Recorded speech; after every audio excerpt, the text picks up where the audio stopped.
ശാസ്ത്രദീപ്തി.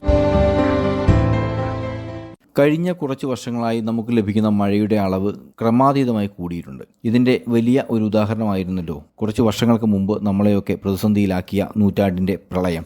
കടലും കാറ്റും മഴയുമൊക്കെ പരസ്പരം ബന്ധപ്പെട്ട് കിടക്കുന്ന കാര്യങ്ങളാണെന്ന് നമുക്കറിയാമെങ്കിലും ഇതെങ്ങനെയാണ് ബന്ധപ്പെട്ടിരിക്കുന്നതെന്ന് നാം ചിന്തിച്ചിട്ടുണ്ടോ? വർഷാവസാനം കൃത്യമായി മഴ പെയ്യുന്നത് കണക്കാക്കിയാണ് നമ്മുടെ കൃഷിയും മറ്റെല്ലാ പ്രവർത്തനങ്ങളും ക്രമീകരിച്ചിരിക്കുന്നത്. മഴയുണ്ടാകുവാൻ നമ്മുടെ ഭൂപ്രകൃതി ഏറെ പ്രാധാന്യമേറിയതാണ്. സഹ്യപർവ്വതവും ഹിമാലയവും ഒക്കെ അതിൽ വലിയ പങ്കാണ് വഹിക്കുന്നത്. തെക്ക് പടിഞ്ഞാറൻ മൺസൂൺ, വടക്ക് കിഴക്കൻ മൺസൂൺ എന്നിവയാണ് നമുക്ക് ലഭിക്കുന്ന മഴയിൽ പ്രധാനപ്പെട്ടവ. ന്യൂനമർദ്ദവുമായി ബന്ധപ്പെട്ട് നാം അറിഞ്ഞിരിക്കേണ്ട വസ്തുതകളാണ് മർദ്ദം, മർദ്ദവ്യത്യാസം, കോറിയോലിസ് പ്രതിഭാസം എന്നിവ. ഏതൊരു വസ്തുവിലും അന്തരീക്ഷവായു ഒരു മർദ്ദം പ്രയോഗിക്കുന്നുണ്ട്. മറ്റൊരു പ്രധാന കാര്യം അന്തരീക്ഷത്തിലെ ചൂട് കൂടുന്നതിനനുസരിച്ച് മർദ്ദത്തിന്റെ തോതും കൂടിക്കൊണ്ടിരിക്കുന്നു എന്ന ശാസ്ത്ര തത്വമാണ്. ഇനി മർദ്ദവ്യത്യാസം എന്താണെന്ന് നോക്കാം. അതായത് ചൂട് കൂടിയ സ്ഥലങ്ങളിൽ മർദ്ദം കുറയുമ്പോൾ താരതമ്യേന മറ്റു ചൂട് കുറഞ്ഞ പ്രദേശങ്ങളിലെ മർദ്ദം കൂടുതലായിരിക്കും. ഇത്തരം അവസരങ്ങളിൽ മർദ്ദം കൂടിയ ഭാഗത്തുനിന്നും മർദ്ദം കുറഞ്ഞ ഭാഗത്തേക്ക് വായുവിന്റെ ഒരു ഒഴുക്കുണ്ടാകാറുണ്ട്. ഇനി നമുക്ക് ന്യൂനമർദ്ദത്തിലേക്ക് വരാം. കടലിന്റെ മുകളിൽ ആണ് ഇവ രൂപപ്പെടുന്ന കാര്യം അറിയാമല്ലോ. ഭൂമധ്യരേഖയ്ക്ക് ചേർന്ന് കിടക്കുന്ന സമുദ്ര പ്രദേശങ്ങളിലാണ് കൂടുതലായും ന്യൂനമർദ്ദം സംഭവിക്കുന്നത്.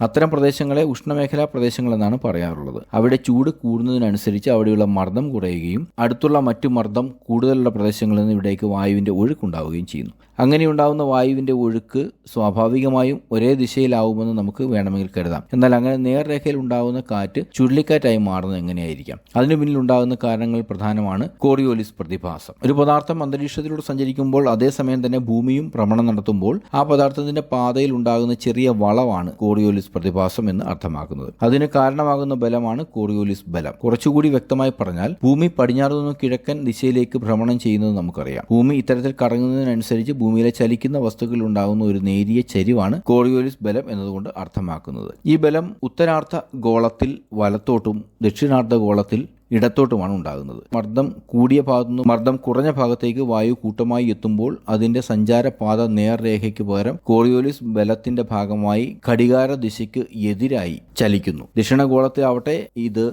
ഘടികാര ദിശയിലുമായിരിക്കും. ഇതുപോലെ വൃത്താകൃതിയിലുള്ള കറക്കത്തിന്റെ ഭാഗമായാണ് ചുഴലിക്കാറ്റും ഉണ്ടാകുന്നത്. ഈ വിവരങ്ങൾ നൽകിയത് doctor Abesh Raghuvaran, assistant professor, centre for science in society, CUSAT. ശാസ്ത്രദീപ്തി.